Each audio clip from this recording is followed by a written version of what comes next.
Thank you very much, Nimrod. My name is Ivy Selepe, and with me I have several of my colleagues at Government Employee Housing Scheme.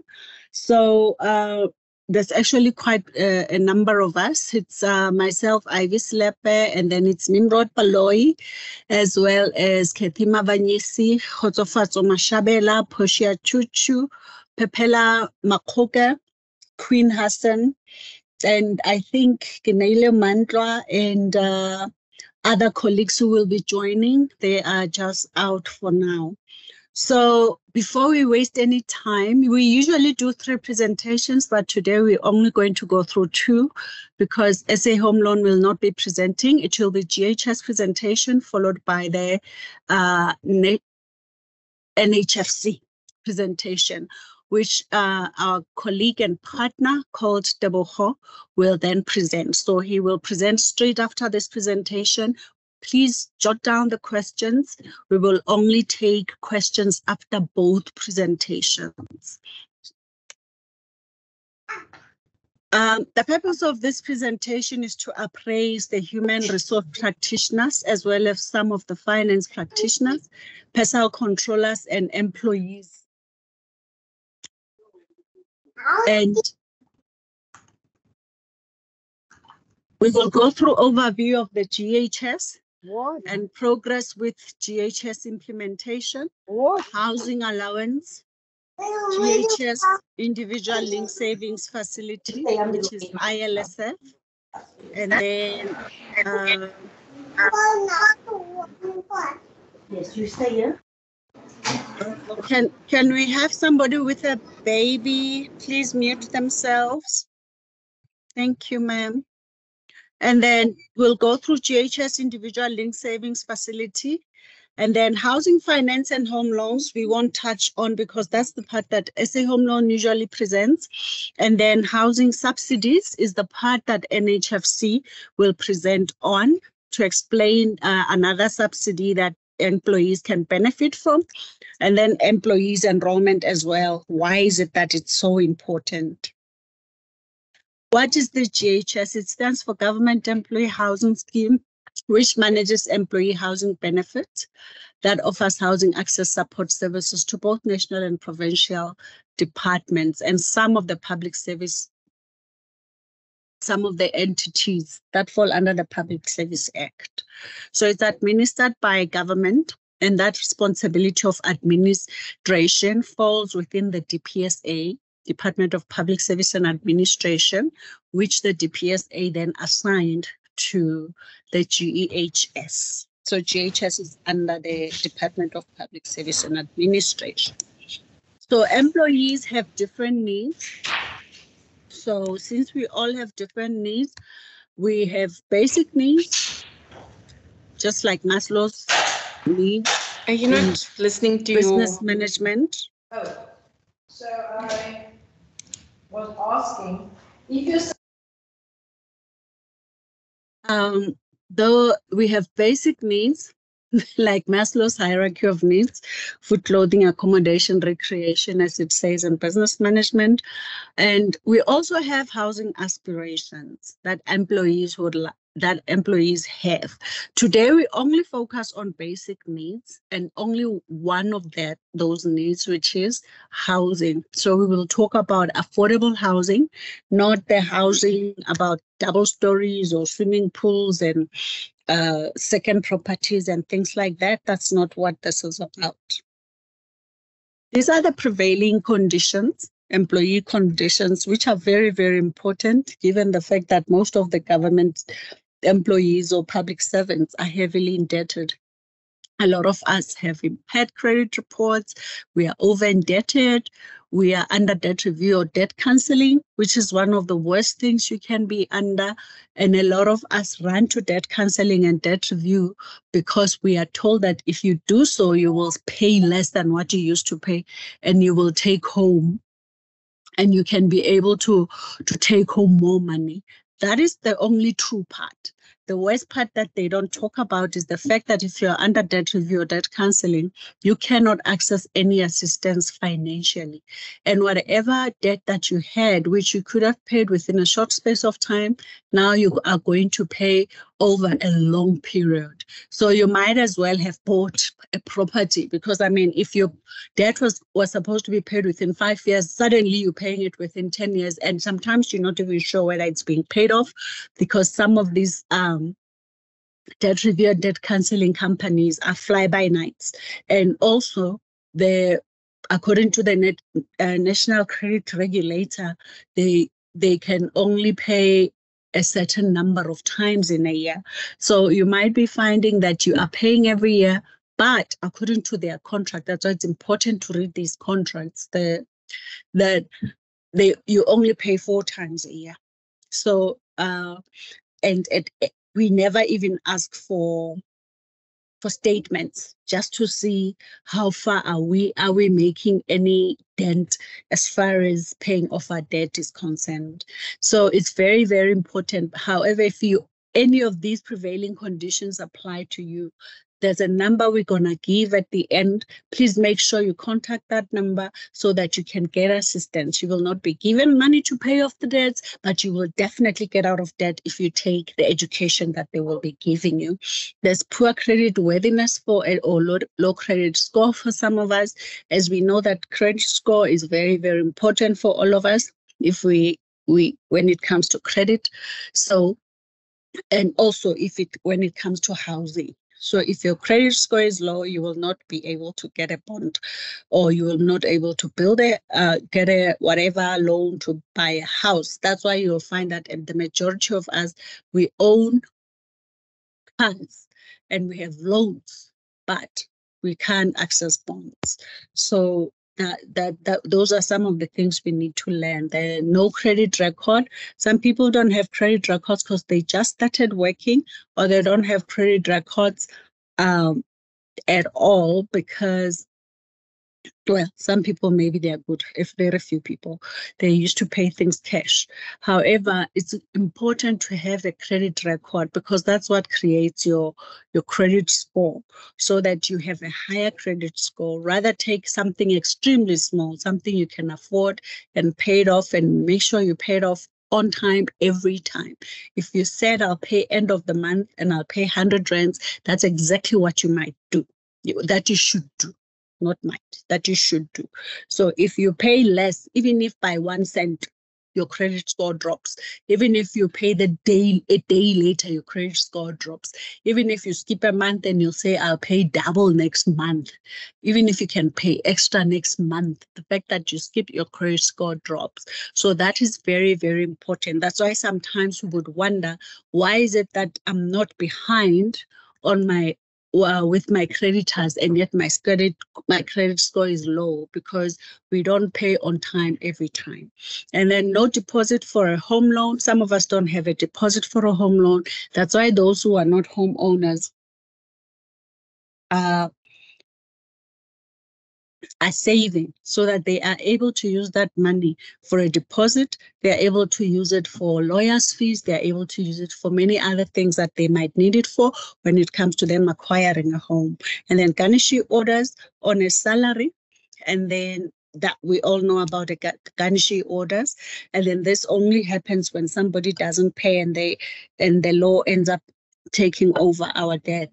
And therefore, you can't really negotiate at this point, because it's a legal thing. And then the age and length of employment is very important from the majority of us as government employees, because most government employees are closer to pension. And so if you don't already own a house and you are already closer to pension, it's very important that you know about some of the products that we have, because there is a product for some people that you can have for over a shorter period of time. You can also take the NHFC product if you've never owned a house, First Home Finance, which NHFC will talk about, so that it can help you to have a house or own a house before you retire. So you don't use your pension money to then buy a house, taking out a chunk of money, and then in the end not being able to have funds to live on. And then spouses that have credit problems, that's a serious problem for anyone that's married in community of property. If you are married in community of property, please know your spouse's debts are your debts. Your spouse's wealth is your wealth. So if your spouse is over indebted or is in debt review, you are in debt review. It doesn't matter whether you signed papers or not, as long as you're married in community of property. And even if you separated, you need to know that you still need to pay your debts. The day your spouse passes on, and then you will find that you have to pay 50% of the debts that they had. Whether you haven't been together for how long, it does not matter. So it's very important that the things that you're learning about credit, that you share them with your spouse, you know, because if you don't, you are the one that's going to be sitting with a lot of financial challenges upon the death of your spouse, God forbid. And then if an employee's income was sufficient, but they can't afford their repayments, I guess this is a challenge for most of us, you know, that we actually all think we earn very little. So may I just ask a question, Celeste? I hope Celeste is still here. Who's actually in this presentation? I want to make sure that I structure this presentation to cover everyone. Hi, Ivy. The presentation was sent out to the entire organization, so it could very well be a mixture of public service as well as educators. Thank you very much. I think not that other public servants are not important. Educators are extremely important because most of the time they don't have access to information because some of them don't even know where their HR is. So please, at the end of the presentations, make sure you ask questions. This is your opportunity today. Thanks, Celeste. These are just the basic houses that government is talking about when they're talking about affordable housing. So it doesn't mean that all the houses will be this big. Some of them can be bigger than this. It depends on where you're buying. If you're buying in a place where property is cheaper, obviously you can afford to pay for a bigger house. And then if you're buying where the property is more expensive, you'll buy for the same amount, but a smaller property. So it really depends on where you are buying. And then this is the establishment of GEHS. This slide is very important for everyone, especially people who are working at the district offices, at HR. This is very, very important. You need to have all of these documents with you. If you don't have them with you, please let us know or contact Celeste. And Celeste, if people say they don't have a specific document, you're welcome to contact us, especially the districts as well as HR people and even administration people within the schools. I think the admin people within the schools are very, very important because when the teachers are actually employed within the schools, the principal gives them they give them the contracts to sign and everything else. And if the administrator doesn't give them something, probably the teacher won't know something exists. You know, so it's very, very important. And I think in future it will be important to include admin people from the schools because then they will know what is it that they need to do when the teachers are actually employed at the schools or they're transferred, etc. So the establishment of GEHS, these are the several documents that you must have at hand at all times, especially if you're at the district or at HR or you work at admin at a school. The Public Service Coordinating Bargaining Council, PSCBC Resolution 7 of 2015. This is the initial document that was signed, the agreement that established the Government Employee Housing Housing Scheme. Now I'm saying school because we're education. It was signed on the 27th of May 2015.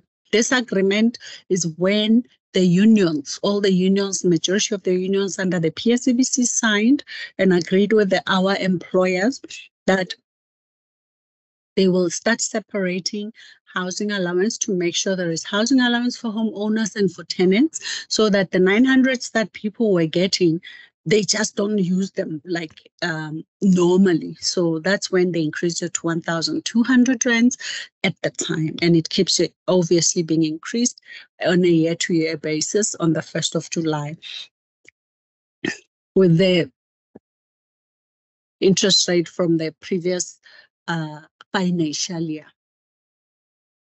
The latest determination is also another very important document because the determination of 2018 signed on the 9th of November 2018, drafted around September, finalized in September, in terms of Section 5(6) subsection A of the Public Service Act of 1994. Within the determination, you will get everything from A to Z.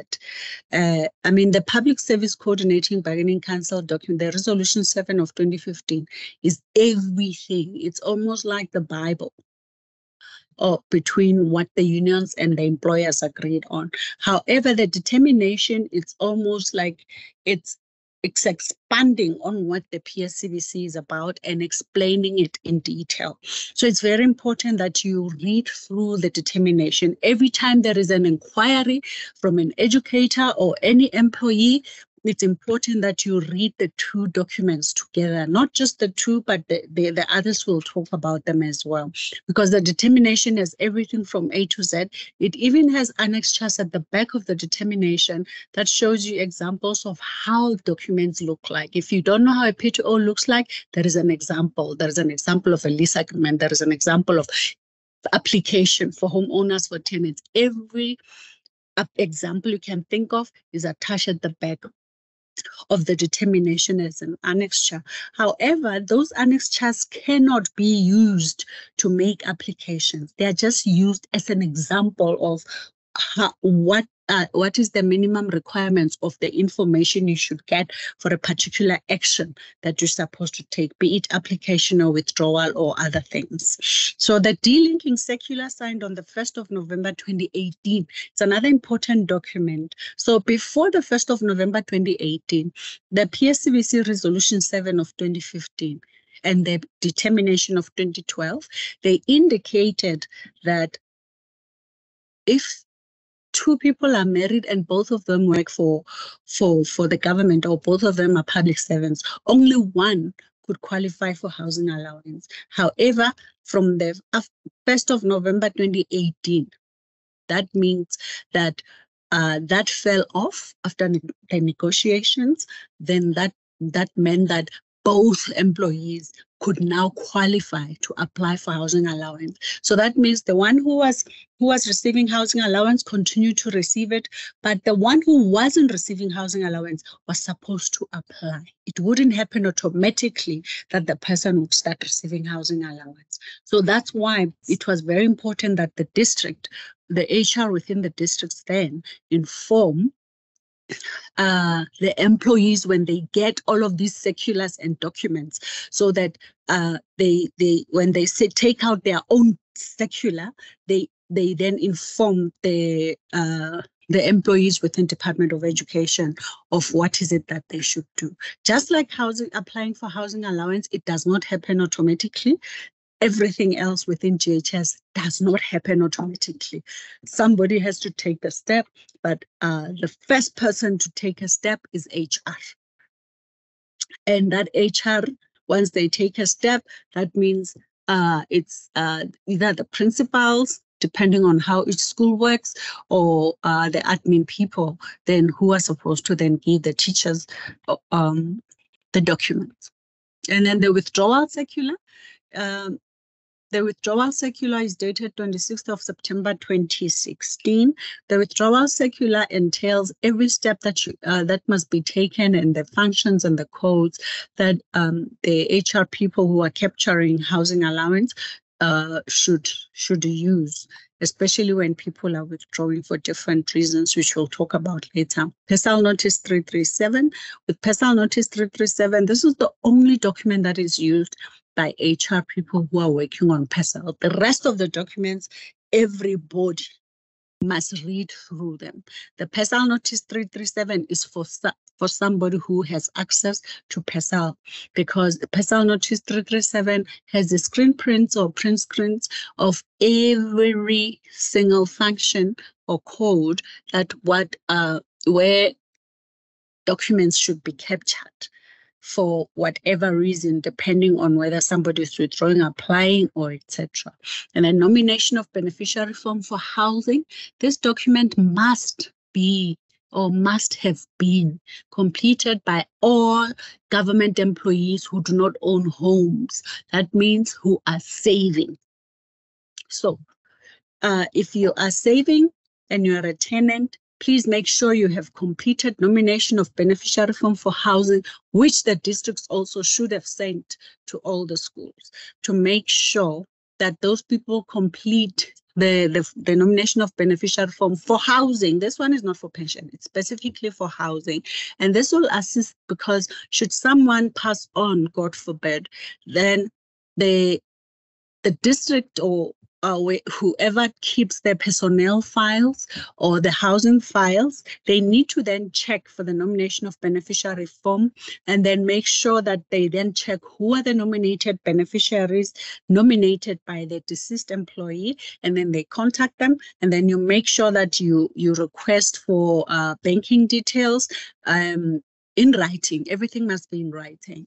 And then you can then make sure that together with the documents you'd have gotten, like the death certificate, etc., you can then capture the withdrawal.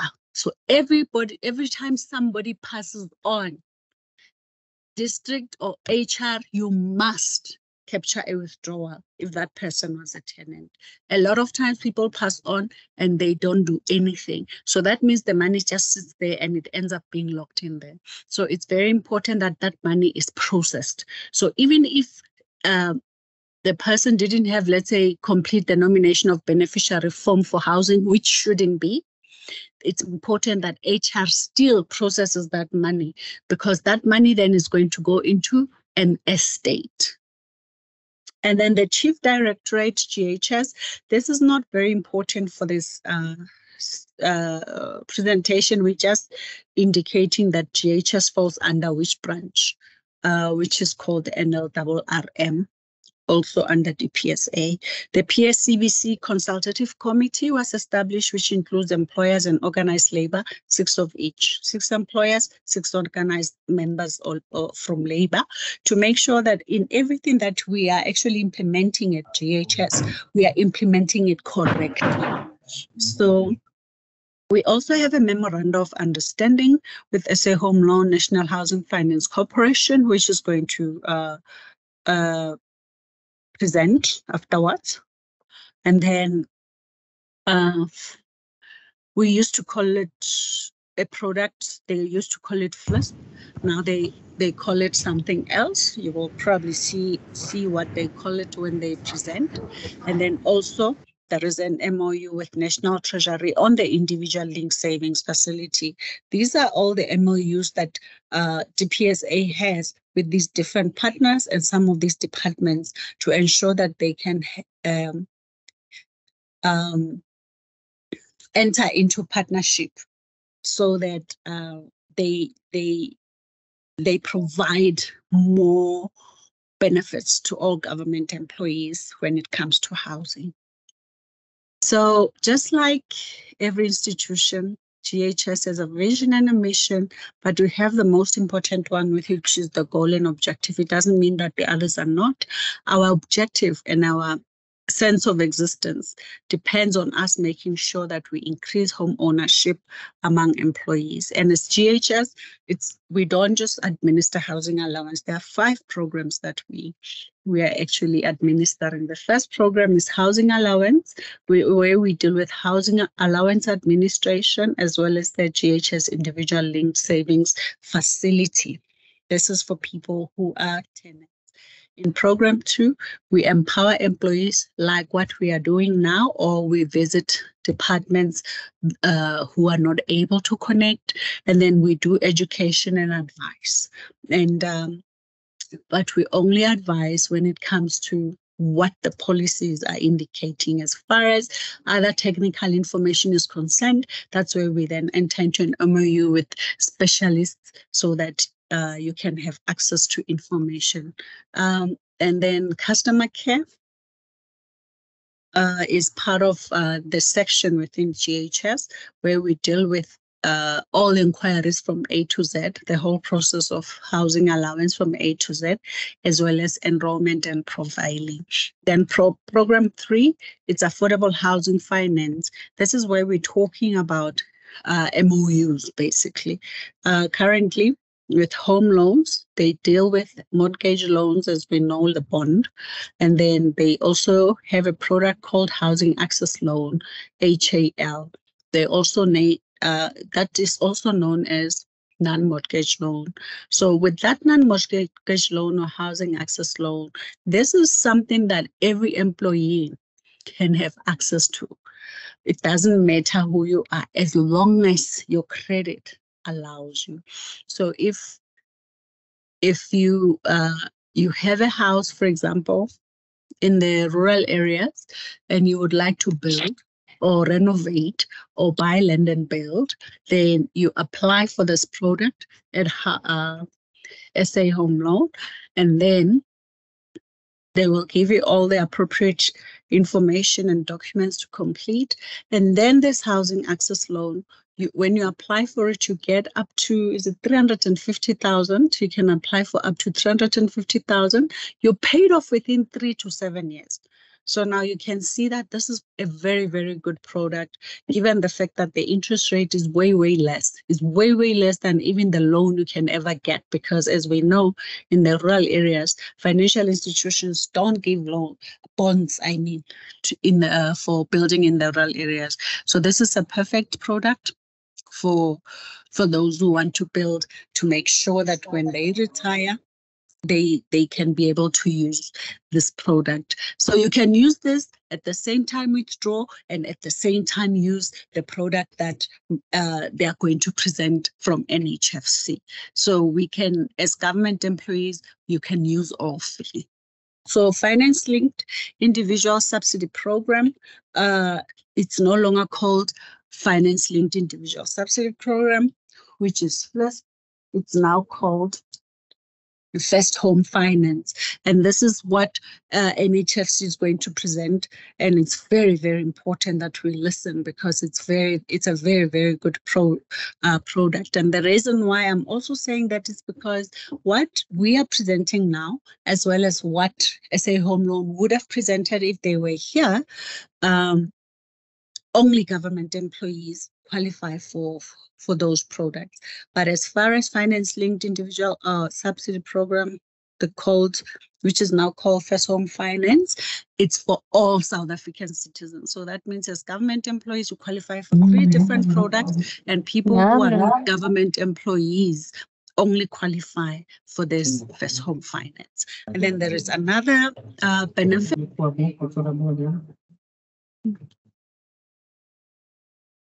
Yes, we were talking about payroll deductions. So what I was saying is that with payroll deduction, if you have a bond with SA Home Loan, so you need to make sure that you contact your HR within the district or at your admin based on how your school works or your place works. And then you may need to ask for a stop order form. And then you must then complete the stop order form so that your bond can be deducted via a stop order instead of a debit order. Because if it's deducted through a stop order instead of a debit order, you get a further 1% deduction on your interest rate for your bond. For example, if your credit score allows you to only get 12% on your bond, that means it will be a further 1% deduction because it's a stop order deduction, and it will now be 11%. And 1% is a lot, colleagues, for deduction on a bond, because it's for the duration of the bond for as long as you're a government employee. So, and there is also a challenge where sometimes HR would get back to us or district or the employees mostly would contact us through SA Home Loan to say, my HR said I have exceeded the amount that should be deducted every month. When it comes to these colleagues, there is another document, which if you don't have it, let us know so we can send it to you, because HR must have that document, and anyone that deals with housing allowance. There is a document that went out where it allows a deduction of up to 30%. So if you're not sure, don't just turn employees back and say you no longer qualify because you've reached the limit based on HR policies, but you need to then contact us so that we can make sure we send you the documents, and then you can be able to see whether it has exceeded the 30%. And then program 4 is housing stock supply.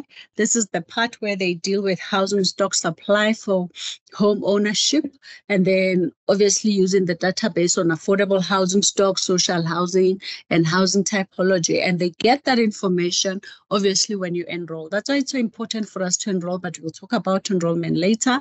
And then it also in this program deals with rental of state and official housing. This applies to some people in education, defense, correctional services, etc.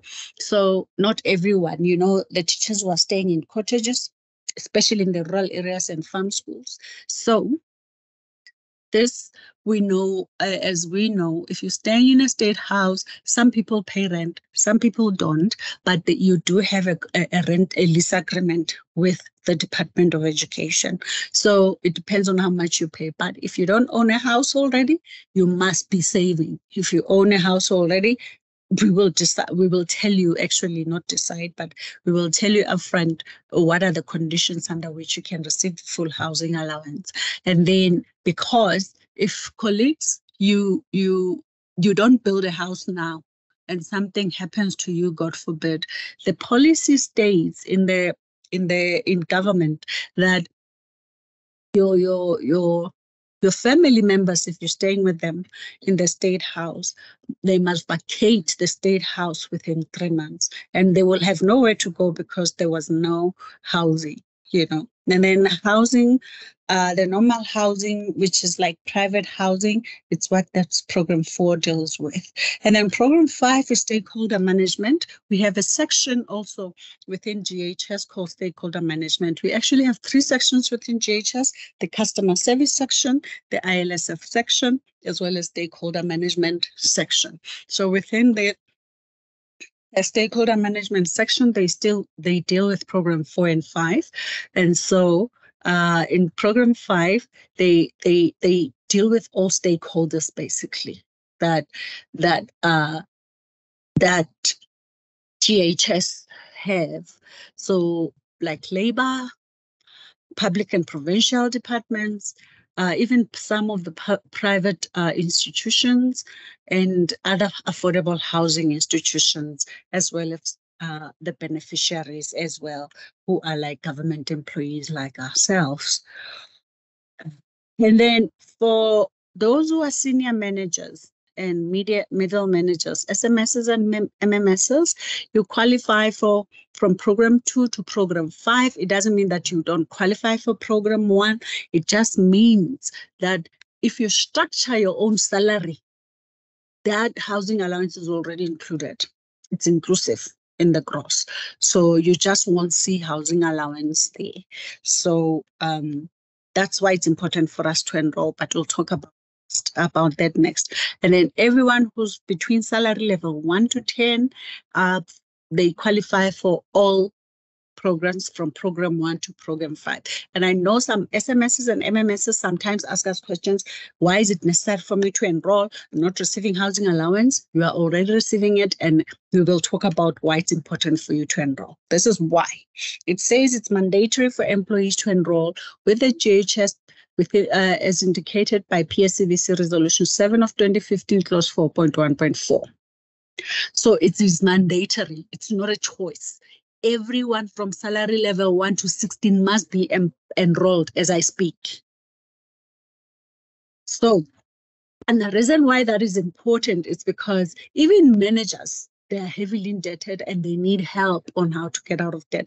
Even managers, one day life happens, you might be owning a house, next time you don't. You will need assistance with regards to that. All the 5 programs I've talked about, all of us as government employees qualify for those programs. That's why all of us must be enrolled, so that we have enough information that will help us to see how and to assist employees. So how do you enroll? You can enroll in two ways. You can enroll online on www.ghs.gov.za, or you can enroll by calling the enrollment call center, which is 086-112-3434.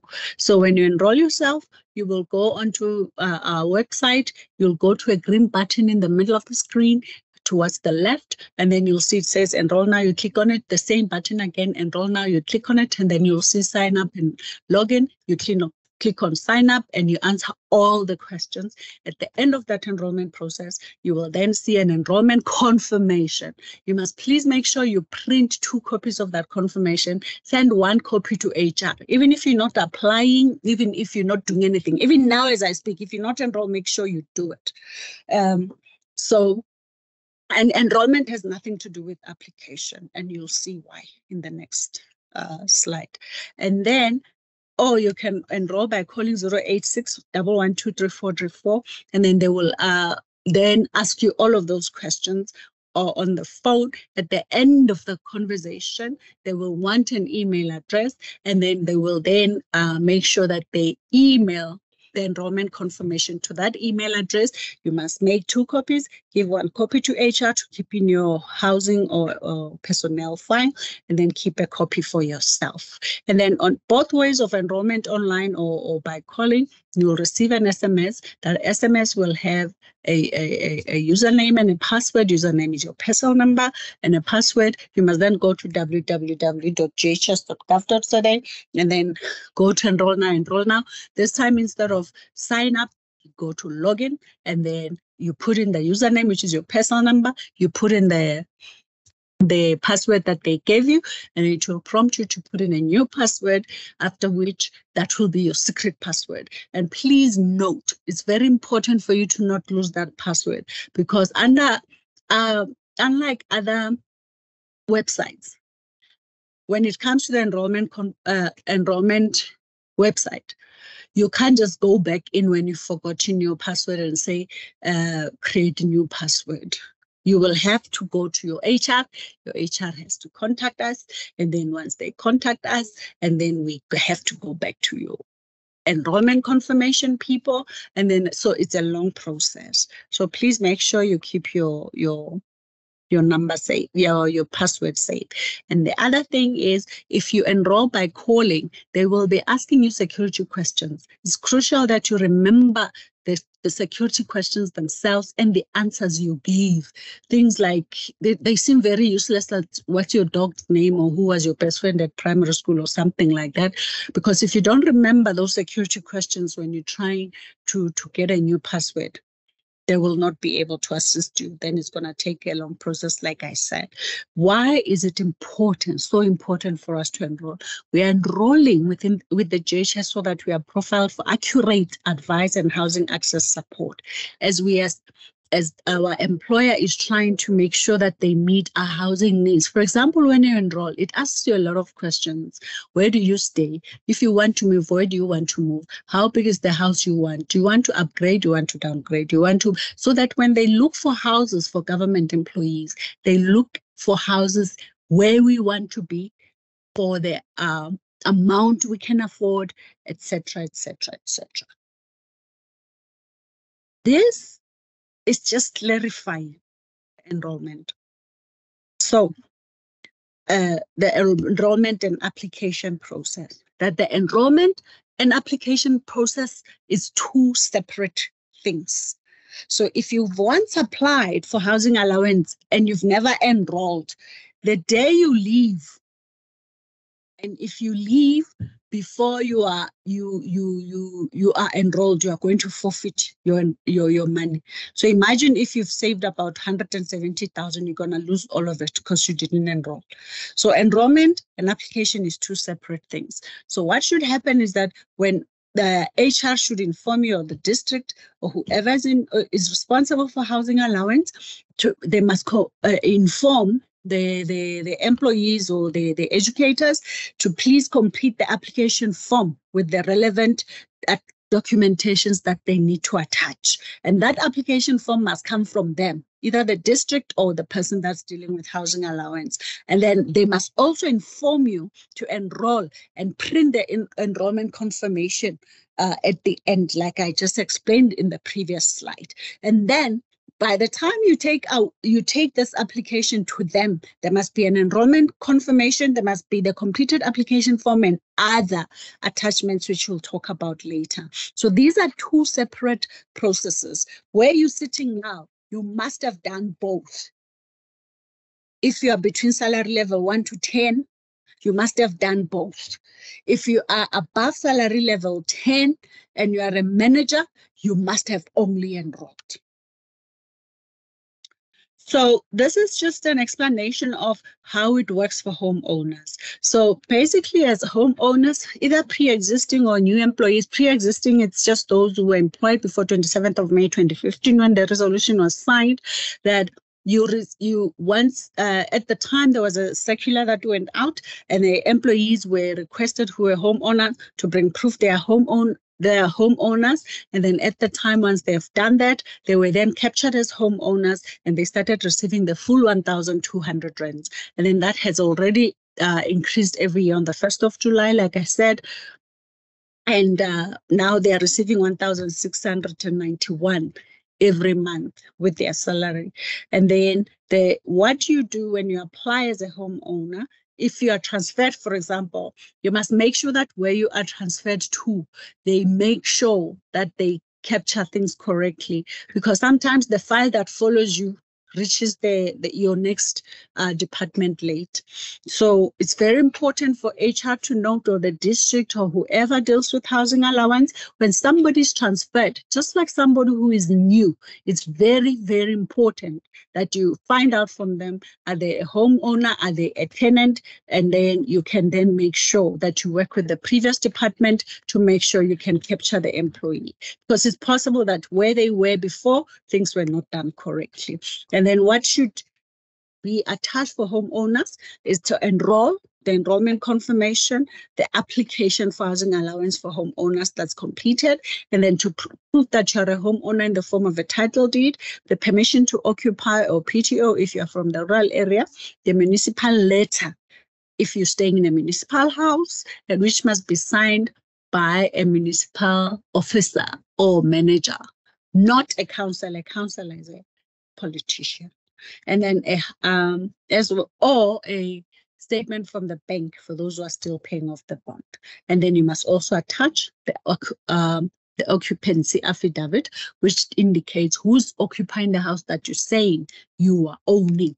So if you, the employee, or your spouse or your child or children occupy that house, then you can receive the full housing allowance. But if, for example, I'm here in Joburg or in Pretoria, and then it happens that I work somewhere else in the east, and therefore where my house, the house that I own, I don't stay in that house, or my spouse or my child or children, and whether I rent it or my sister or anybody else other than me or my child or children or my spouse, then you must apply as a tenant because you're not occupying the house.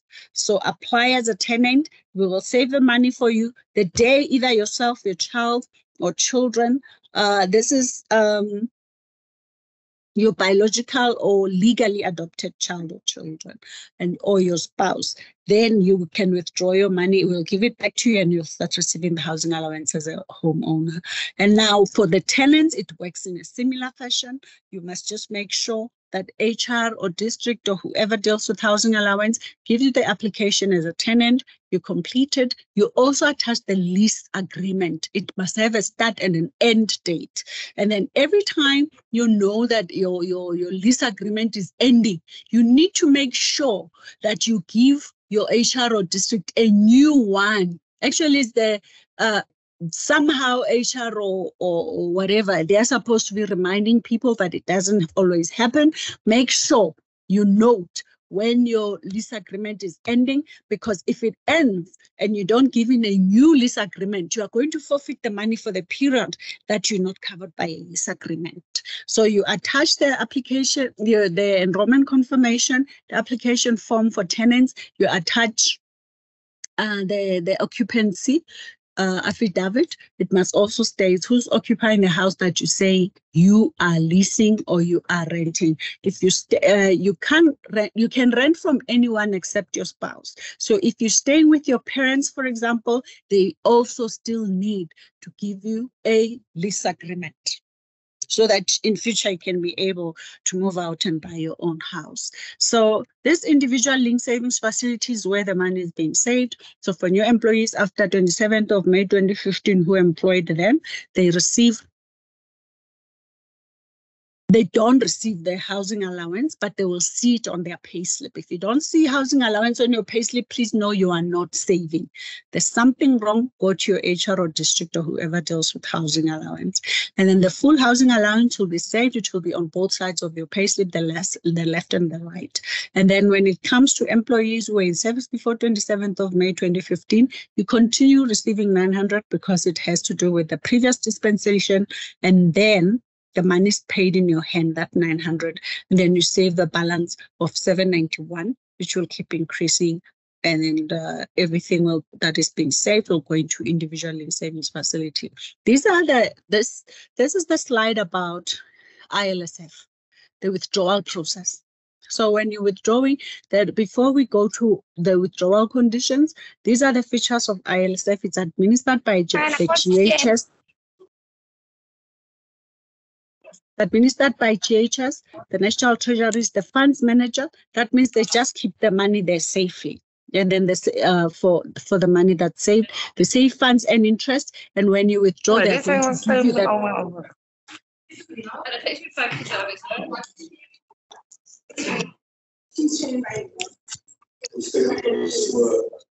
What about Letita?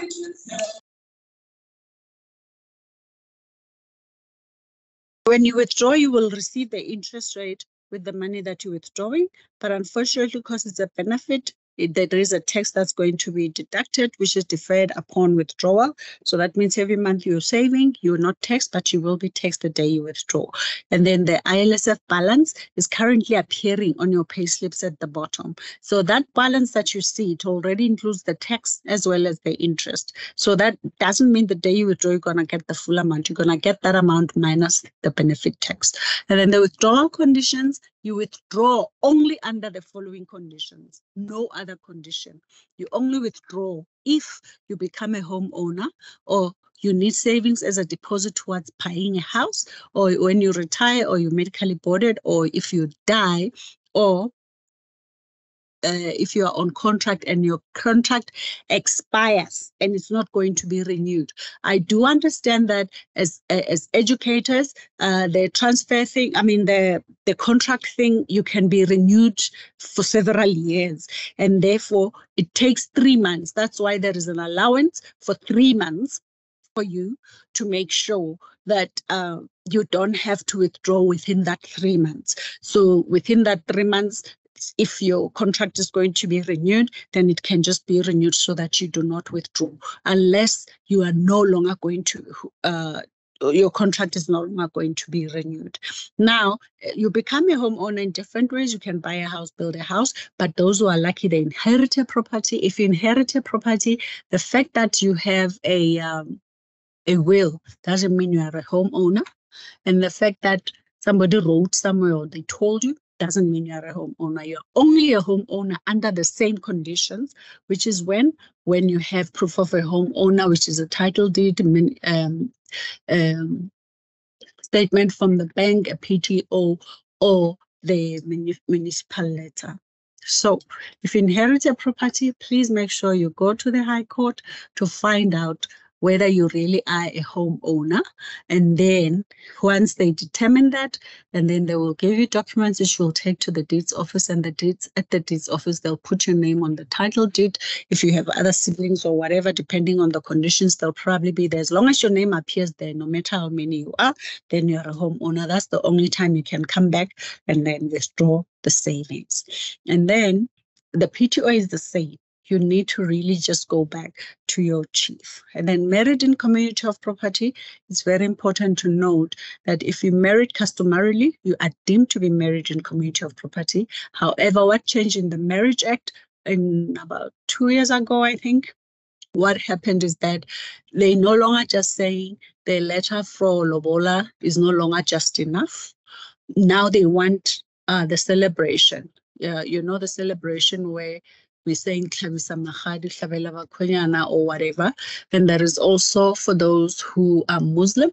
Now there is another one for in the Marriage Act for those who are Muslim. So if you have those kinds of conditions, please let us know so we can send you the information that applies to you or your employees. And then we have the requiring savings as a deposit towards purchasing a house. We have a lot of challenges because you'll find that employee has applied for a bond, and then now the process is with the lawyers, or they need to have to get the money as a deposit. Maybe they didn't get 100% bond. Or the other thing is that they did get 100% bond, but they don't have money to pay the lawyers, the fees, or the costs. So property costs. So when you are at that stage, please make sure you withdraw your money so that it can assist you. So HR or district or whoever deals with housing allowance, please note that the employee qualifies to withdraw.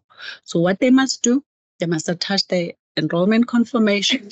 They must also then attach the letter from the lawyers, the conveyancers, or the transferring attorneys, that on the transferring attorney's letterhead, which has all the documents of the property they are purchasing and all the details of that property and the employee, and then as well as the rest of the documents, which will be the affidavit that indicates who,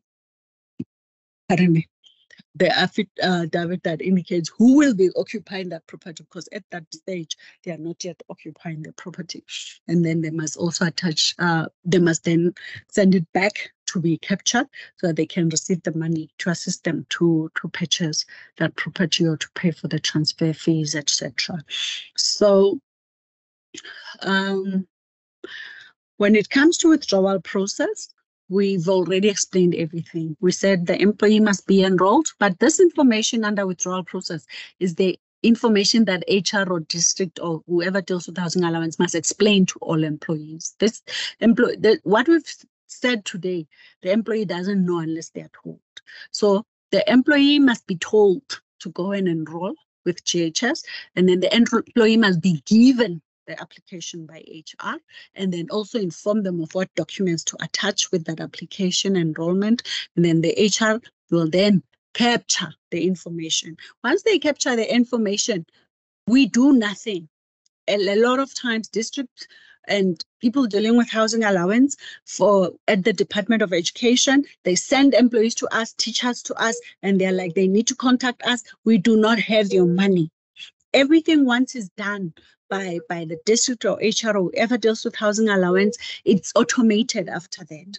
So that means once they capture a withdrawal, you need to receive your payment within 2 days, 2 months, 2 months from the day that the HR or district has captured you.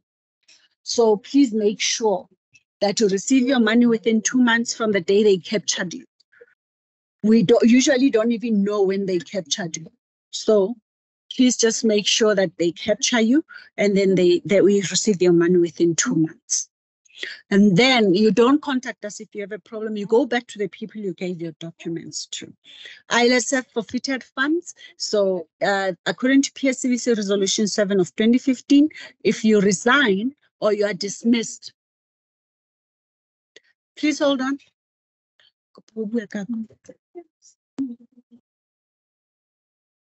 Please don't pick up the calls. I'm sorry, we are in customer service and they're putting the calls through. Sorry for that disturbance. The PSCVC Resolution 7 of 2015 about the forfeited funds, it it states that if you resign or you are dismissed or you are not enrolled, you forfeit your savings. So if it happens, you retire medically boarded, your contract ended, or you die, and those things happen before you are enrolled, you forfeit your savings. So it's very important to note that. So, and DPSA issued a circular, that is our ILSF section, on the 20th of October 2021 on the above statement with regards to enrollment. I'm going to skip that. We are now at the end of this first presentation. So if you need to contact or you need any information, you go to our website. And also if you want to enroll, go to www.ghs.gov.za. And then enrollment, education, and support is also, you can also call 0861 123434. This is only for enrollment. Now, this very number I'm talking about, 0861 123434, is very important for you to know, because this is the same number I said I'm going to give to you at the end. So this is the number you call if you are heavily indebted, so you can get assistance on educating you on how to get out of debt. And many employees who have done that, they are now out of debt and they were able to even access housing. So this number is very important, 0861 123434. The GEHS inquiries for HR only. That means districts, whoever deals with housing allowance only, no employees, no teachers, nobody. These are the only people who contact us on these email address and number, ghs@dpsa.gov.za or 012-336-1133. That's our customer service. And then employees, if you have complaints and you don't work in HR, please email us on GEHSCS@dpsa.gov.za. But please note, you can't just contact us at the first go. You must give us the history of what happened so that we can see you really did have a problem before you contacted us. And then National Housing Finance Corporation and HFC, who are going to do the next presentation, which is very short. I know most of you now want to go home, but which is very short.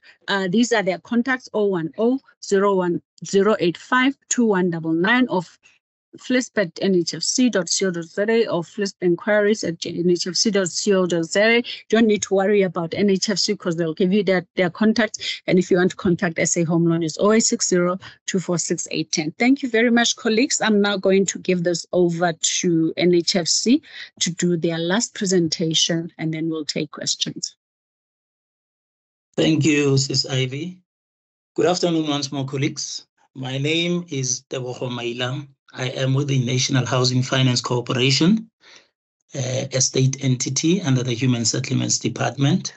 I will be presenting the First Home Finance Housing Subsidy Grant Program to you this afternoon.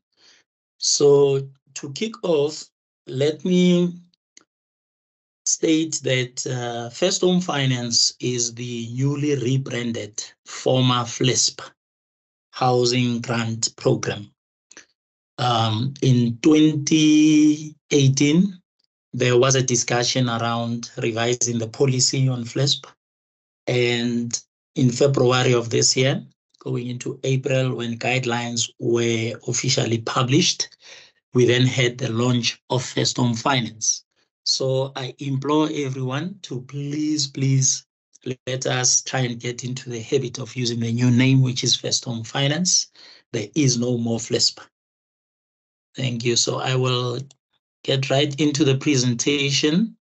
This is just the contents slide. I will jump right into it. All right, so let us start off by Sorry, Tebogo. Once more, I'm really sorry for disturbing. There are how many? There are about 200 people in this session, but only 26 have completed the attendance register. Maybe the other people who actually joined late didn't hear the message. There is a link that we posted on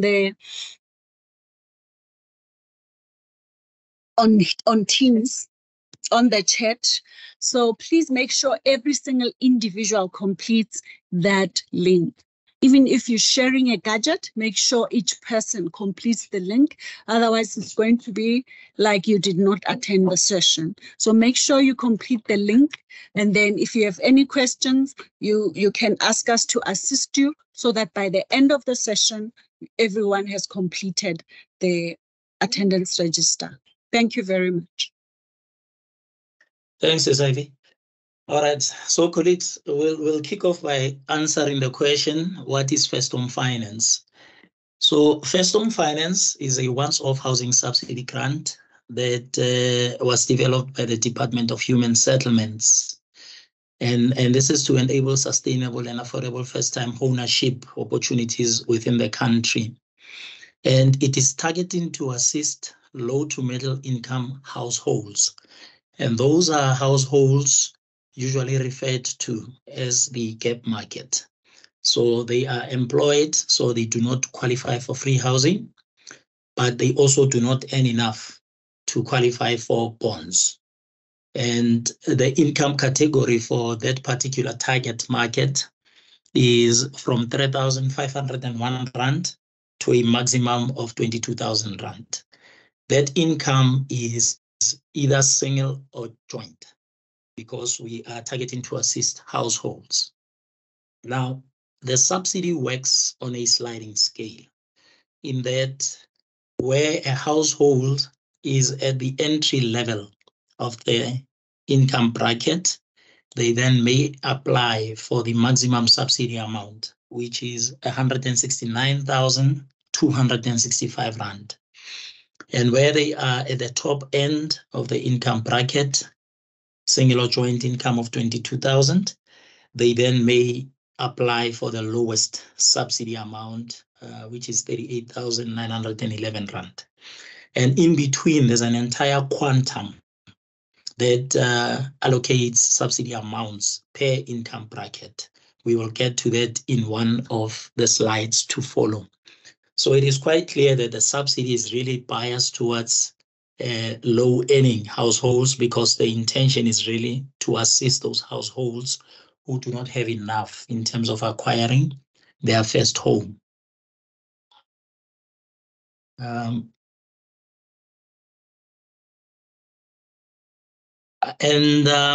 Just in terms of policy intent, why do we have this program in place? The intention here is to try and stimulate and to expand the affordable housing market, to also promote vibrancy, progression, and very importantly, upward mobility in regard to both primary and secondary housing markets. So households will really start by acquiring a certain property, certain size property, and later on hopefully realize upward mobility in that they can move on to your secondary housing market, sell their initial property. But very important as well to extend home ownership to previously neglected or underserviced areas. And we know those, they are mostly your township areas and rural areas as well as to broaden options around accessing home ownership. And what we also do is we leverage private financial institutions lending. So what we mean there is that we work together with financial services providers, all the major banks. They know of the subsidy, we work together with them. And as they advance funding for the acquisition of homes for households, where the home is the household's first home, we then are able to extend the subsidy to that particular household through leveraging what the financial services in the institutions are advancing out in the market. So then now in terms of the big policy change, the revision that saw the rebranding of the former FLESP to First Home Finance, and the entire policy change, this is where the big change happened. The big change occurred around how you can access the subsidy grant. So initially, when the program was developed in 2005, in the FLESP days, you could only access it through the mortgage option, which is the one we are showing to the left of the slide. So you had to first go to the bank, be approved for a mortgage loan. You come through with your approval letter or bond grant letter, and then you apply to access the subsidy. That option has not fallen away. It is still there.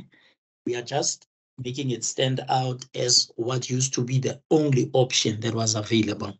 So you can still go to a financial institution, be approved for a mortgage loan, come through. In an instance maybe where they did not give you 100% bond, you can raise your deposit through the housing subsidy grant instead of having to go out and take out more debt. Do come through and apply, and the subsidy will go towards paying that deposit for you towards your mortgage loan.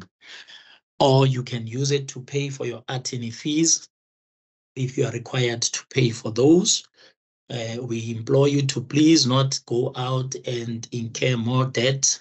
Come through, apply for the subsidy. The subsidy can then assist you with paying your attorney fees.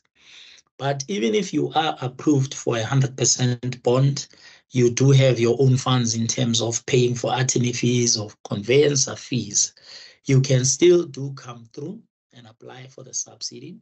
And if approved, the subsidy will be paid into your bond account to help you reduce the outstanding balance on your bond. So this is the bond option that is out there. Now with the policy change, we've got more other ways that you can access the subsidy. The first one is that you can use the subsidy on its own.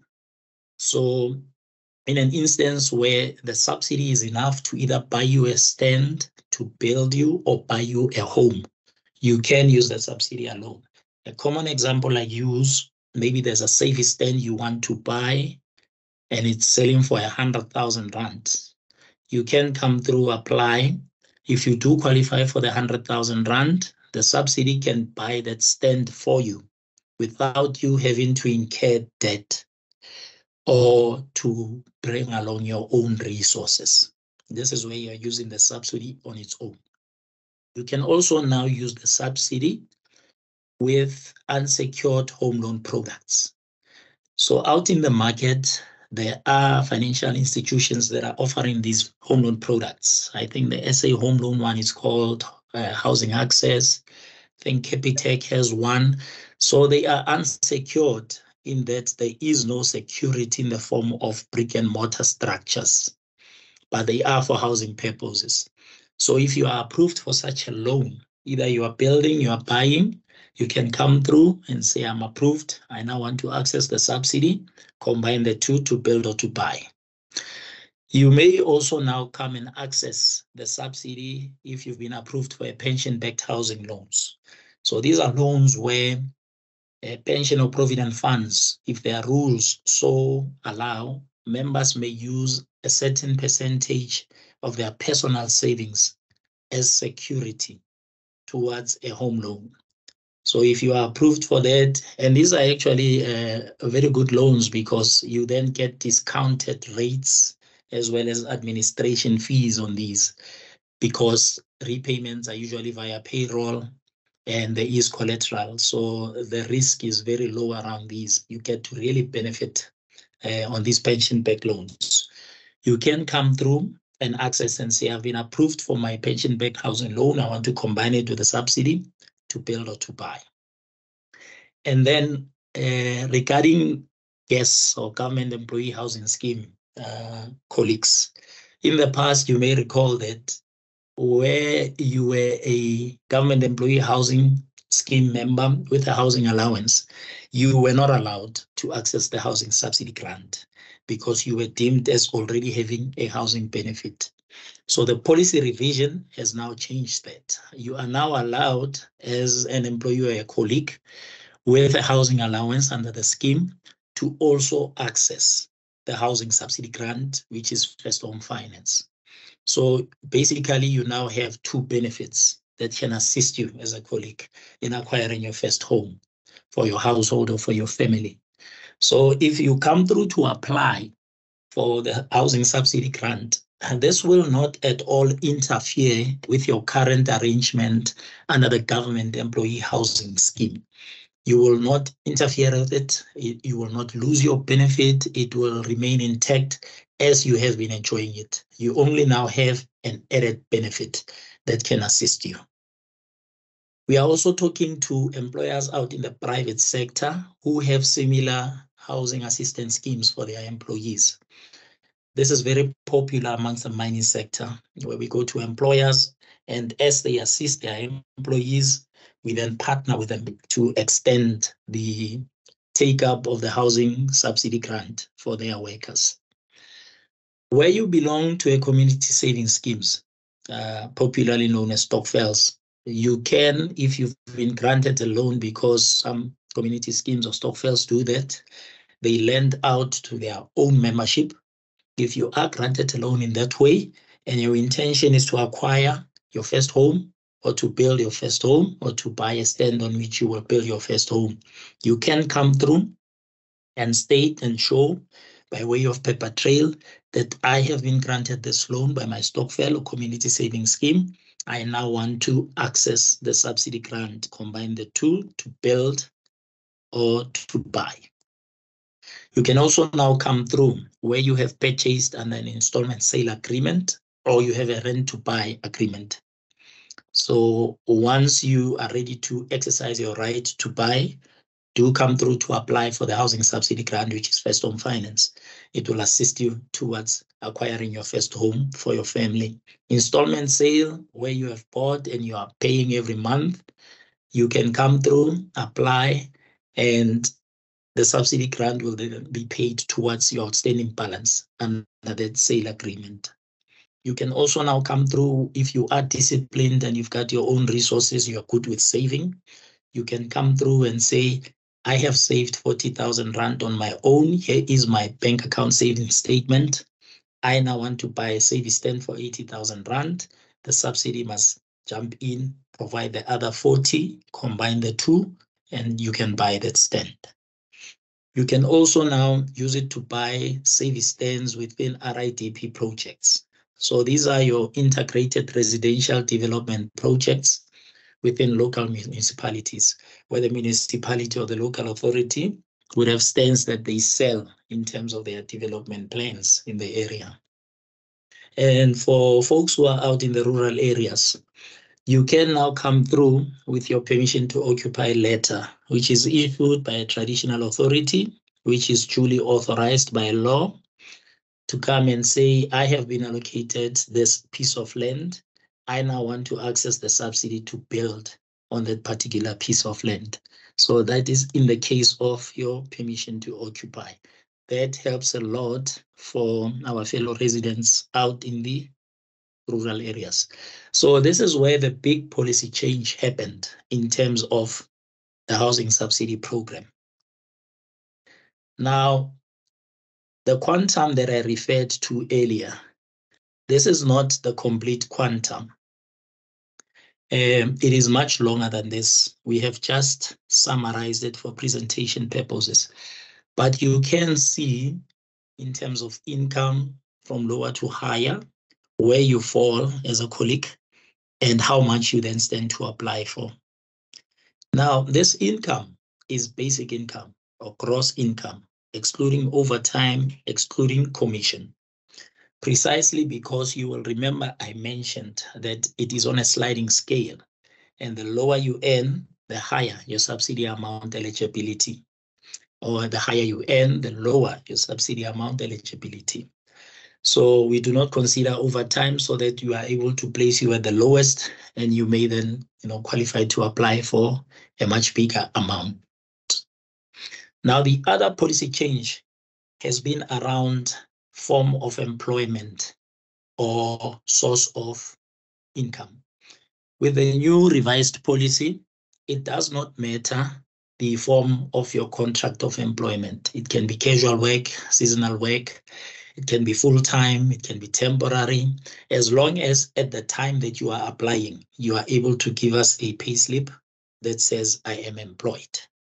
So I always think, especially around the Western Cape area, where you have a lot of a big farming industry, where you have a lot of seasonal workers. So please do share this good news with your fellow community members to say that they may be employed only for the next 3 months because it's the harvest season. As long as they can give us a pay slip within month 1, 2, or 3, while they are still in employment, they are able to come through and apply and be assisted with a housing grant. So as Ms. Ivy mentioned earlier, this benefit is not just for government employees. it is for all South African citizens. So please do share this good news as you go out back to your communities. The other wonderful change is that income can be formal, where you have a pay slip, and there's UIF that's been paid for you, or it can be informal, where you are self-employed, you run a scholar transport business, maybe you pick up kids in the morning, drop them off in the evening, parents pay money into your bank account. We will request your 6 months bank statement to average your income so that we can slot you into a category in terms of the quantum. So it is also accessible for those fellow residents or citizens who are self-employed as well. Right, and now, what can you use the subsidy grant for? You may use it to buy an already built house, whether it's brand new or whether it's an existing house. You can use the subsidy to buy a stand, but the stand has to be connected to municipal services. You can use it to pay for building of a house on a stand that you already own. So if you are building on such a stand, it has to be connected to municipal services, the stand, and you have to use an NHRBC registered builder. Now, we are very, very much aware of the challenges around registered builders, especially around rural areas within the country, in that we don't have enough registered builders, but we do have artisanal builders. They know how to build. They have been building for many years. They are just not registered in terms of NHRBC requirements. So we are in discussion with the NHRBC, where we have said to them, because we want to not frustrate the process in terms of utilization of grant funds for families to build. We want to leave families to be able to choose their builders. Usually you'd find in a community, there's a house that you've seen a builder is built, you like it, you like really their workmanship, and you want them to also build for you, but they may not be registered. So we have said to the NHRBC that we will try and collate a database of these artisanal builders as we go around, extending the reach of the program, and they can then look at arranging sessions to have them trained and registered. But as it is now, policy requires that they be registered. So you can also pay for building of a house on a stand, which is part of an RIDP project. Now, RIDP projects differ. In some projects, like in Gauteng, there was a rapid land release program, where the provincial government, in collaboration with local authorities, were issuing service stands to communities. So some households were required to pay a certain amount towards being granted those stands. There's some background noise, colleagues. May I kindly request that we mute ourselves? I appreciate that. Thank you very much. So if a household was granted an RIDP stand and they had to part pay for it, they may come through and apply for the subsidy grant to build on that stand.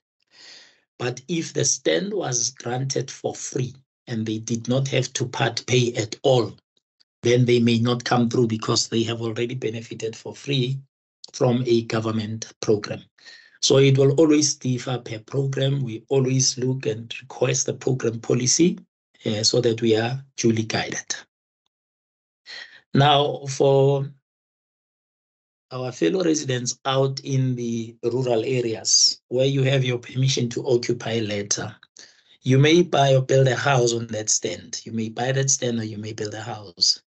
And we are very much aware that that stand may or may not be connected to permanent municipal services on account of it being out on communal land in a rural area. So either way, you are good to go to build on it or to buy it, if you have a permission to occupy letter, which has been issued by a government-recognized traditional authority. And as Ms. Ivy mentioned earlier, This would not, so a letter from your local councillor would not constitute a permission to occupy letter.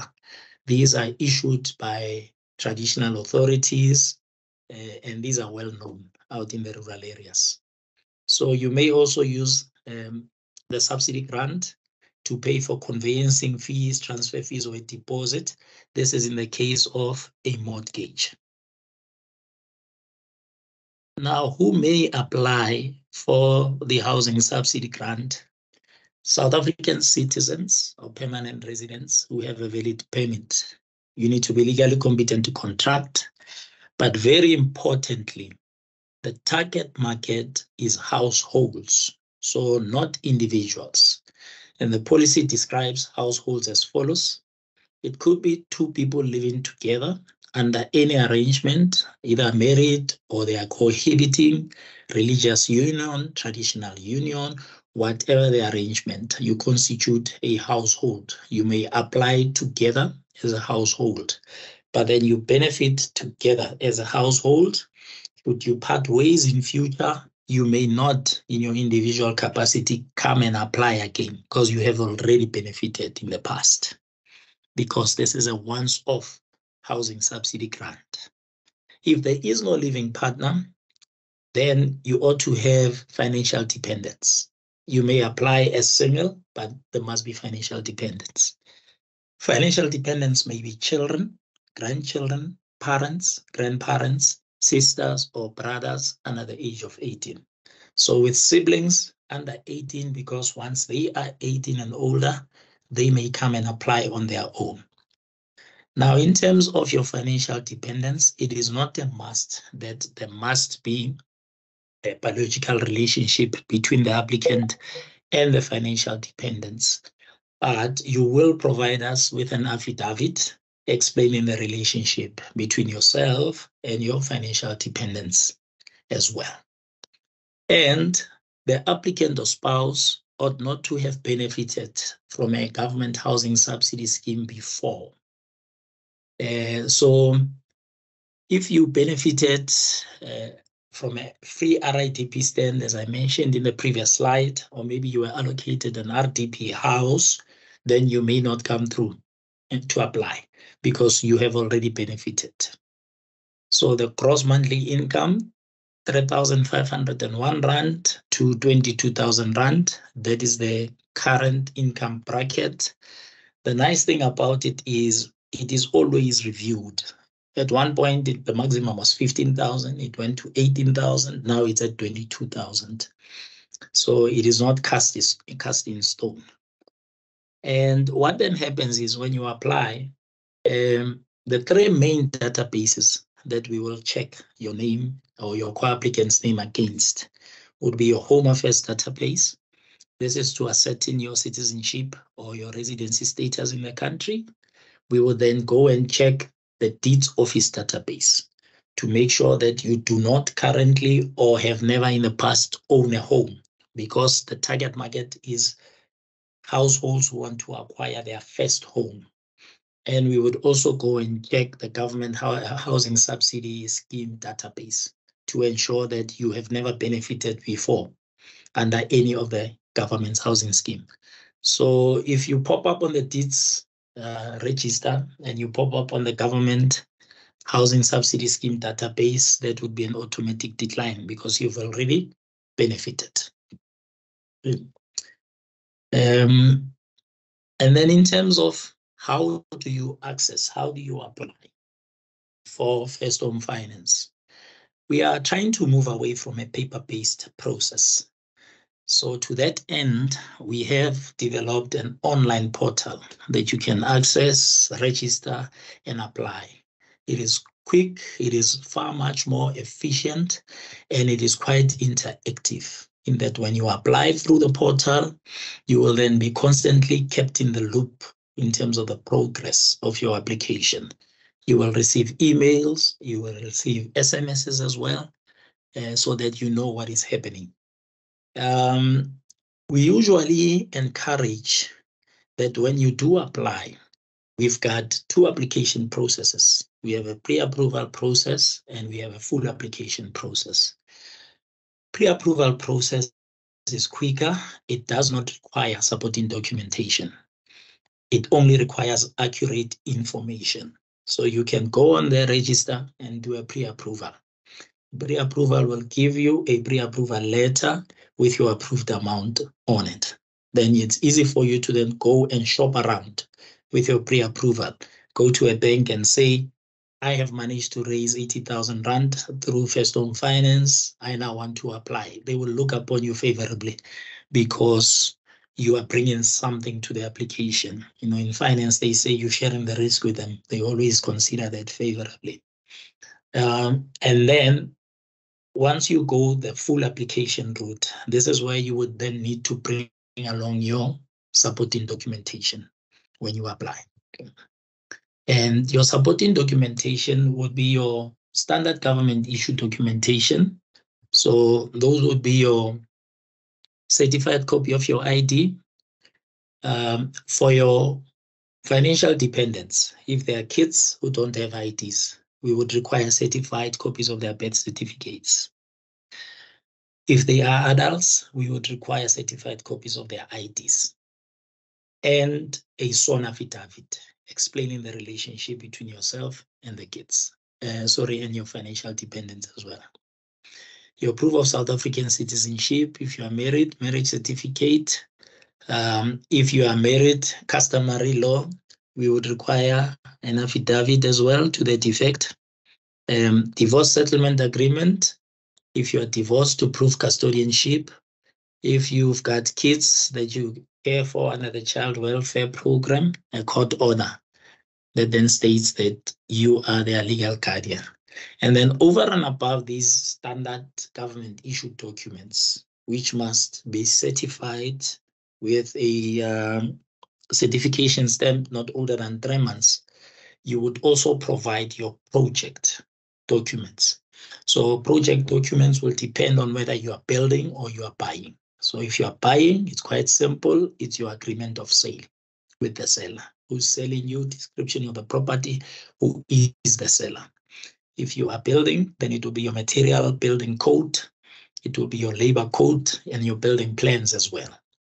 Now, in terms of policy, funds are not dispersed into the applicant's account. So you as an applicant will not receive any of these funds. Funds will be dispersed either to attorneys, builders, developers, contractors, or material suppliers. This is to assist in a way of making sure that subsidy funds are utilized for the intended purpose, which is acquiring your first home. So as a National Housing Finance Corporation, we are the national implementing agent. We work together with provinces. They also implement the program in the RITP projects. We then implement nationally as well as in the open market. Our proposition, our value prop to you is that as HR personnel, those of us who are HR personnel, we would be willing to register you on our online portal as a NHFC and schedule system walkthrough training sessions to show you how to maneuver and to manipulate the system. And you would then be able to apply on behalf of colleagues as and when they want to apply. We find that it is much very efficient, and it helps when we've got the system, the process ring-fenced, in that then we know that we have a single point of contact and we can always provide MIS or data, whatever information or reports you may require. So we are able to do that, and we implore you to please consider that, to say, let our HR colleagues who are out there assisting our other colleagues be trained on the system.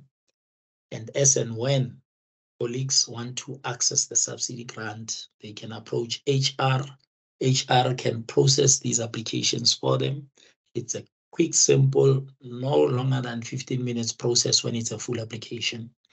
And we can then increase the uptake and assist as much as we can. So that is really our value proposition to yourselves. We are really dependent on collaborative working relationships with our stakeholders. That's the only way that we are going to be able to support the access of adequate housing on an affordable basis. So we would really appreciate if you would consider favorably the proposal that I just spelled out. Thank you very much, colleagues. That is the program as we have it at the NHFC. Thank you so much, Tebogo. I see a lot of people have put questions in the chat, which Ivy's team in the majority have responded to already.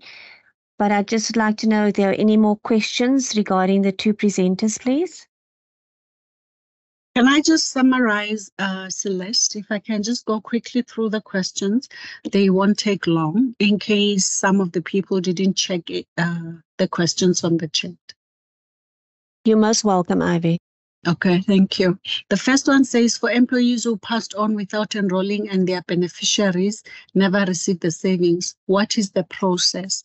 Unfortunately, once you pass on, you retired, all of those reasons for you can withdraw. There is nothing that can be done. There is nothing that can be done if you did not enroll before you pass on. There might be something that they can do about this in future. However, I'm not really quite sure when that will be. But for now, as it stands, you forfeit your savings. And then can employees on OSD salary level have access to their ILSF savings? Yes. If you are OSD, you qualify just like anybody who is a normal employee between salary level 1 to 10. How can one check if you are already enrolled? You can just phone the enrollment center on the numbers that we gave. You can go to you can call 012. Oh no, 0860 12 0861 123434 0861 123434. So just call them and find out. If you are a homeowner but your house is paid off, can you still enroll for housing allowance? Yes, you can still enroll for housing allowance. Must HR remind officials to submit new lease agreement? And is it mandatory? Yes, it is. Can you apply for the allowance if you live on school property and rent from the school? Yes, it depends on your rental agreement because it depends on how much is the rental agreement. But so far, for all departments except for correctional services, you need to apply so that we can save money for you if you don't own property. If you already own property and you are staying at the cottage, but either your dependent child or children or spouse stay in your house, then you apply as a homeowner. And then can you apply if you are a WCED contract worker? Yes, you can apply as long as your contract is 6 months. It's more than 6 months, provided you actually accepted a contract on benefits. So when you are employed on contract, you must be asked whether you want to take your contract with 37% in lieu of benefits or with benefits. If it's benefits, then that means you do qualify for housing allowance and other benefits, as long as the contract is more than 6 months. Can you, Can you withdraw when buying a house for a deposit or transfer fees? Yes, you can withdraw, but you need the lawyer's letters or the conveyancer's letters or the transfer attorney's letter on their letterhead. Can you withdraw the savings once you have received the title deed? Yes, you can, as long as your name is on the title deed, PTO, and all other documents that prove you are a homeowner, you can withdraw. Why do employees forfeit the savings when they resign? Is it not a benefit that all government employees receive? Yes, it is a benefit, but unfortunately, that's what policy states, and therefore you will forfeit. So the best thing you can do is to make sure that you do what you can to get a house before you decide to resign. So if I was renting, withdrew savings to buy a house, but sold it again for work reasons, can I reapply as a tenant?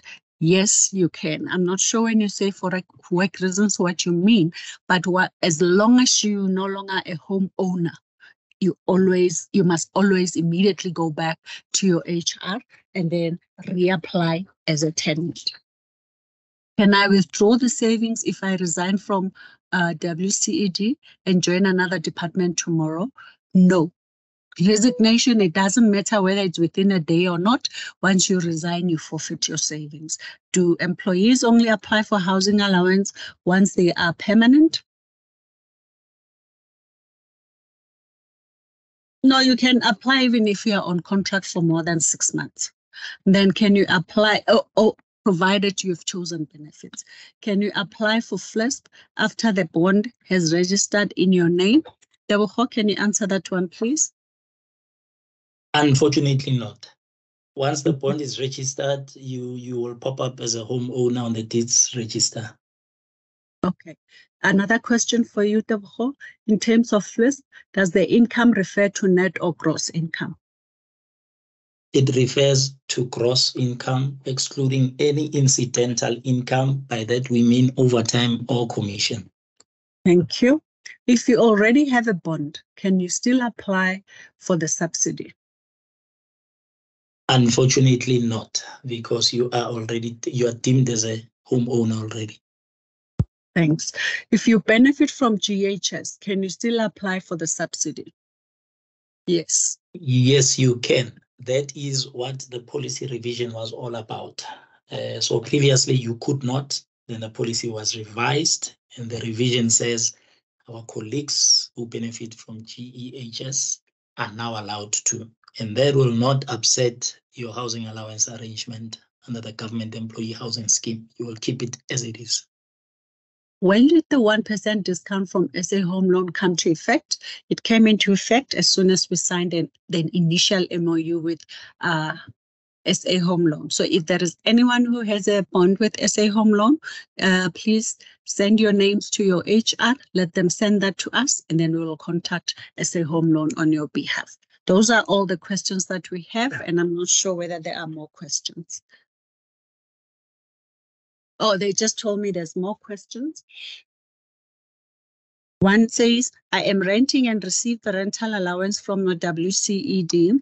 I have moved to another house. To whom must I send my latest lease? Was it the implications if I didn't know what I have to send every lease when I move? Yes, unfortunately. But it's not too late. Fortunately, you're still around. So every change that happens, not just with the lease, any change that happens with regards to your life, always go back to your HR, give them the documents for the change so that they change the information. So Hello. with regards... Me all right? Can you please mute yourself?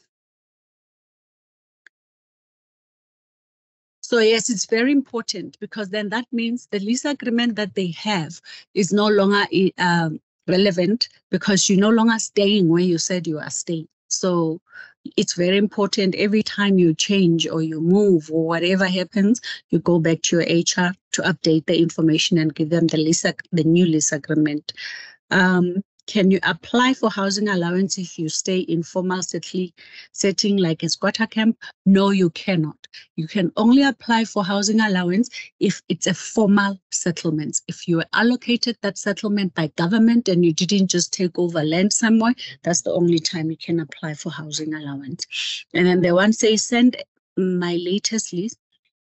I can't see another house. Oh, it's cut at the top. To whom must I send my latest lease? What is the implications if I didn't know that I have sent? Oh, it's the one that I just answered. Can you apply for housing allowance if you stay? No. Okay, can you apply for allowance if you own your own property, but don't stay in that house? No, you can only receive housing allowance as a tenant. So if you're not staying in that property and you don't have a dependent child who's under 18 and or your spouse staying in that house, then you have to go back to your HR or district and then ask them to give you an application as a tenant so that you can save money as a tenant the day you occupy or your dependent child or children or your spouse occupy the house. That's the time you will withdraw and then you'll start receiving housing allowance as a homeowner. Is there someone I can contact regarding the housing subsidy? I'm married out of community of property with accrual dispensation. If you're married in community of property, whether with or without accrual, you are looked at separately.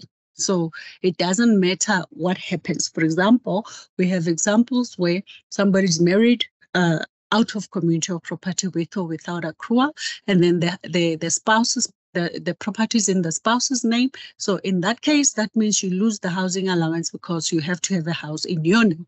The only best thing to do is for you and a spouse to agree so that your name can be put on the housing title. And they gave me a phone and it just locked. I'm just going to the last few questions.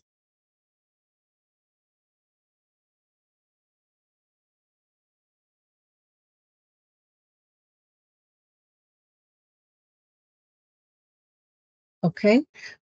Will I be died if I owned a house before through government? I don't know what the question is. It just says denied. Or would I be denied if I owned a house before through government? Yes, you will be denied subsidies for first-time home buyers. I'm hoping that's what you were asking.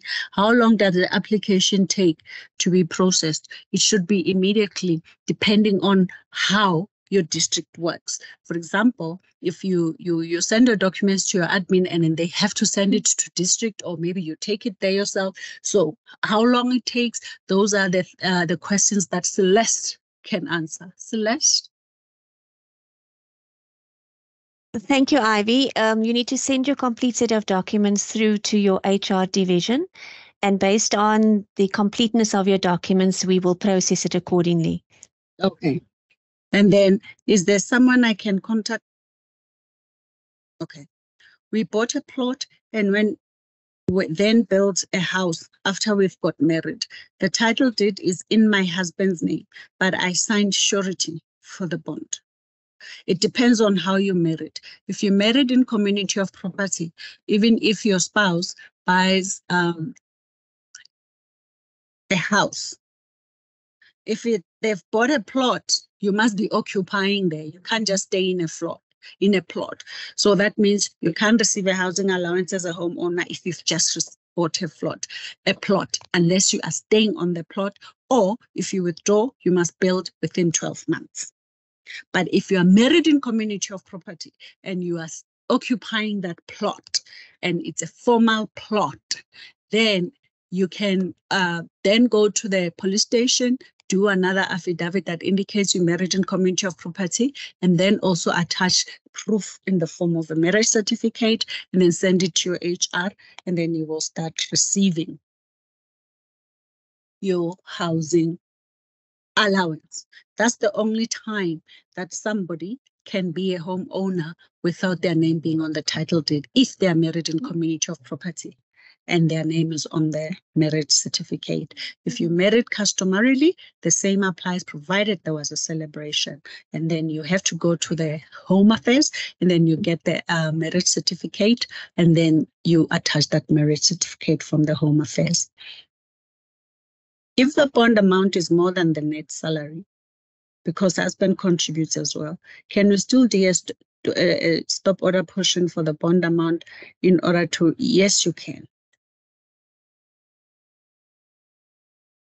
If you inherited a house but never bought a house before, and the house is not on your name, yet will you guys help me with transfer money? Yes, we can, provided you have a letter from your lawyers. I think that's all. I see that some people have raised their hands. I see Benedette. and Amy. Bernadette, we'll start with you. Yes, I don't know if you've answered my question. I've typed it somewhere. Is it mandatory or is it obligated from the employer to inform the employee to apply for rental if the rental has expired, the lease agreement has expired? It's very important for you to do it. At DPSA, to be honest with you, our HR always inform people. So it's very important, even though it's not written somewhere, it's very important for HR to take on that responsibility, especially in this particular department, because it's very difficult for educators to go to the district. Senzel, the other lady, I don't know who it was before Senzele.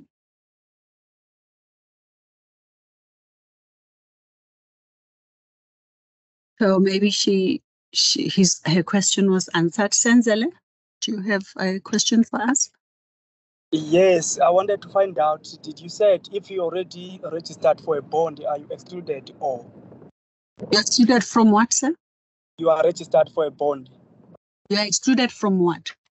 Like from applying for the housing allowance. No, you're not excluded from applying for housing allowance. Oh, there was one question that I missed where, I don't know whether it was you. Somebody was saying, if you've already paid off the bond, can you still qualify for housing allowance?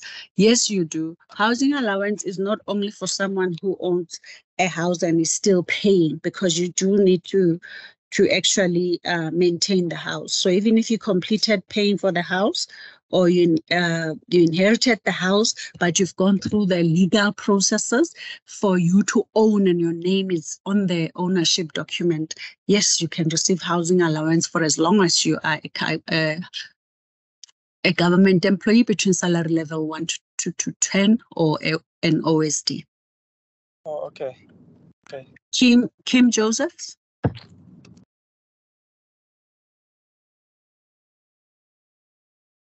Kim, please unmute and ask your question. Okay, Kim left. Senzele, is this an old hand?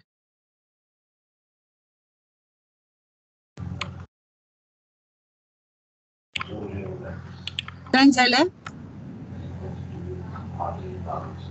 Kim, you are back on? Yes, sorry, I couldn't find the mute button. Okay, it happened. Sorry, I was the one who asked the question about the SA Homelands, and I don't know if I was very clear. So, for example, if the bond amount is 10,000 and your net salary is 8,000, so that's 2,000 Rand difference. Because of that reason, you don't make use of this SA Home Loan stop order. How do you? So what I'm saying is, I do a debit order because it is more than my net salary, but obviously my husband contributes. So how do you circumvent that you're still able to access? I mean, 1% over a bond period is a huge amount. It's huge. It makes a huge difference. It does. Okay. So how are you able to do that? Can you just send an email to Celeste and Okay. then detail your inquiry with her, and I will get back to you because we will check with our policy section. Wonderful. Thank you very much. Thank you. Any other question, colleagues? I'm going to count to 3. 1, 2, 3. I'll hand over back to Celeste for her to close.